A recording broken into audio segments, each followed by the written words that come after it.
"We've received anonymous concerns about your loyalty to the United States," the Pentagon investigator stated, his face carefully neutral as he spread documents across my parents' dining room table.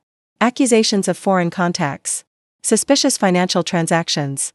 Potential ties to hostile intelligence services.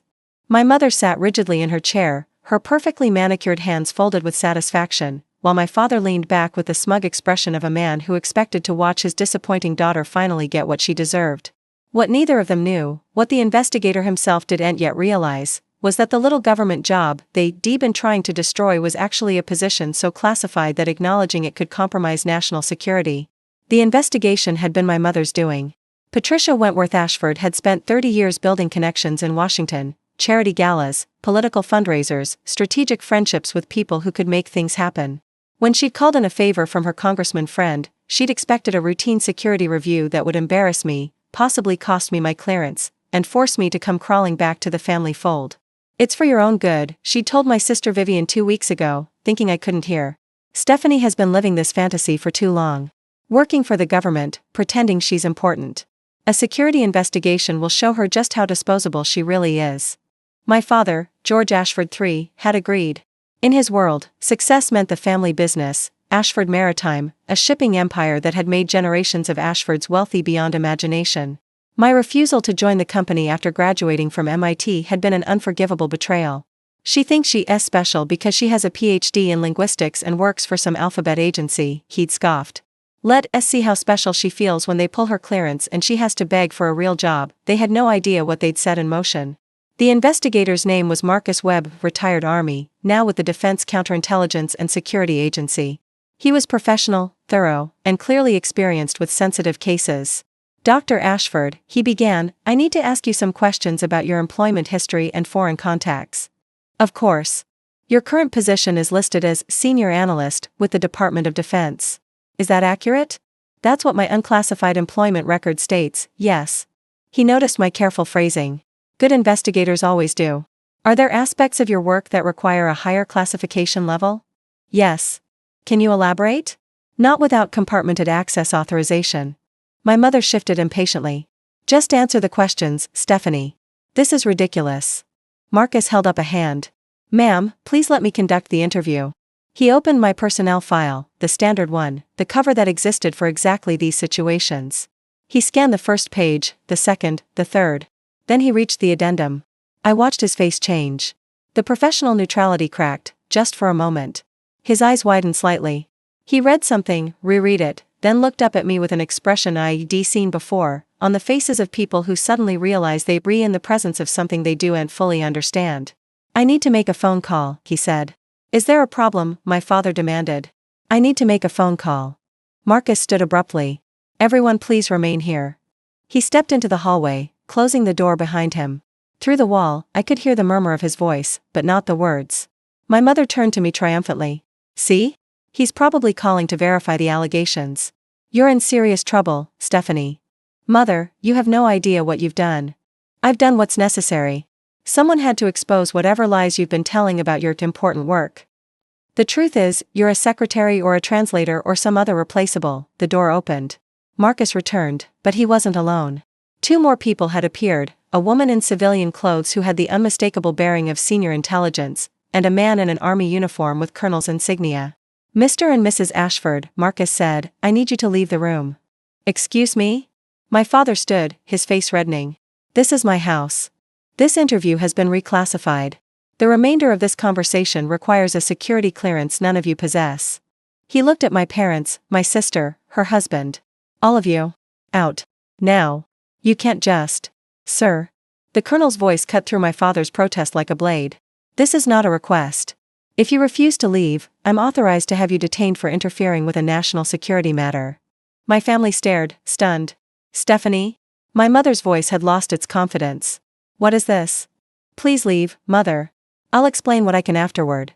They filed out slowly, confusion replacing smugness. The door closed behind them. The woman in civilian clothes sat down across from me. Her expression was unreadable. "Dr. Ashford. I'm Deputy Director Catherine Sterling, NSA. This is Colonel Davis, Army Intelligence." "Ma'am. We have a situation." Your family filed complaints that triggered a security review, normally routine, but your file flagged immediately due to your clearance level. Agent Webb didn't have the authorization to read most of it. I assumed as much. We need to discuss who initiated this investigation and why. Because from our perspective, it looks like someone is attempting to compromise one of our most valuable assets. Marcus Webb cleared his throat. Ma'am, before we continue, I need to say something. Deputy Director Sterling raised an eyebrow. Dr. Ashford's file.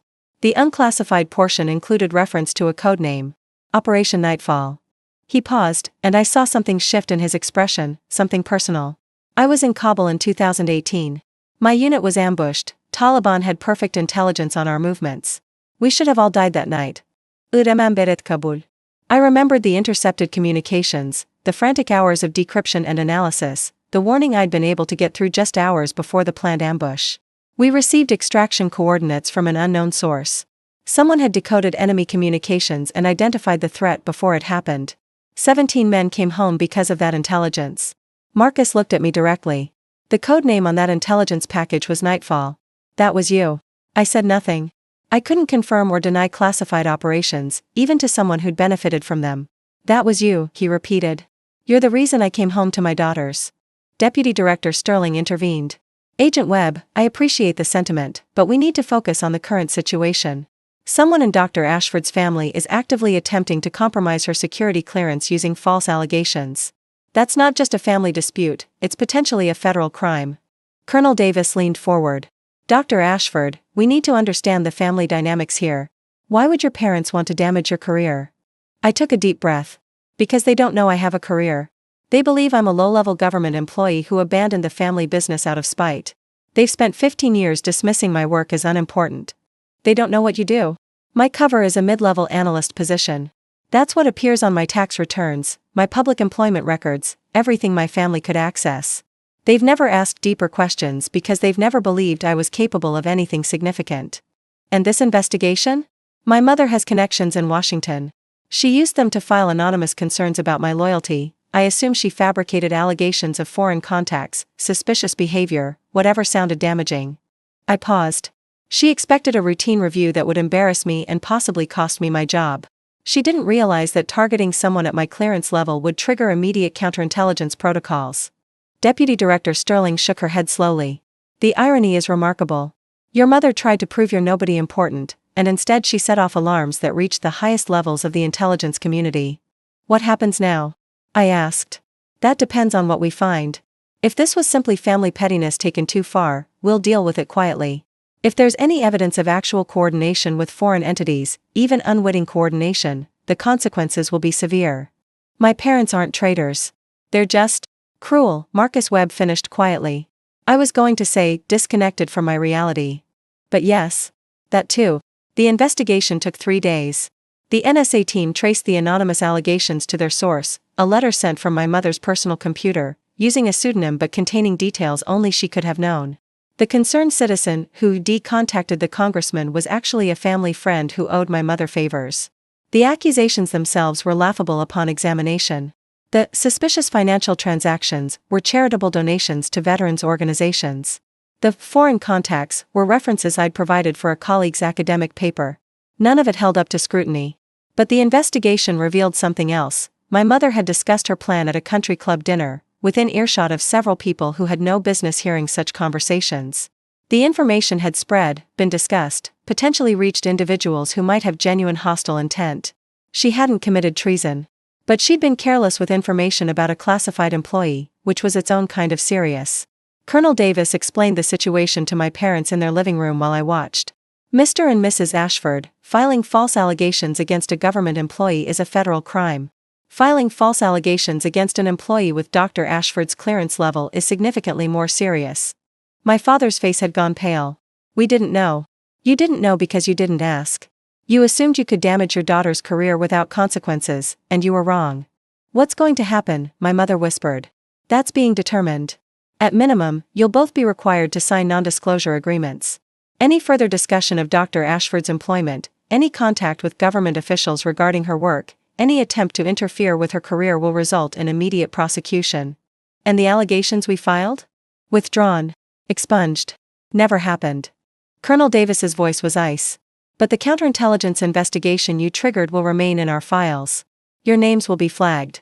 Any security-related applications you make in the future, anything involving your business, government contracts, international shipping permits, will note this incident. My father understood immediately. Ashford Maritime did significant business with federal agencies. A flag in their files could cost millions. This is retaliation, he said weakly. This is consequence. You attempted to weaponize the security clearance system against your own daughter. The system responded. My mother was crying now, the delicate, performative tears of a woman who'd never faced real accountability. Stephanie, please. We didn't understand. If you just told us what you really do. I couldn't tell you. I still can't tell you. That's what classified means. I stood up from my chair. You spent 15 years dismissing me, mocking my career, treating me like a failure because I didn't want to count shipping containers for the rest of my life. And when I wouldn't break, you tried to break me through government channels. We were worried about you. You were embarrassed by me. Because I didn't fit your vision of success. Because I chose my own path. I shook my head. And the path I chose? It matters.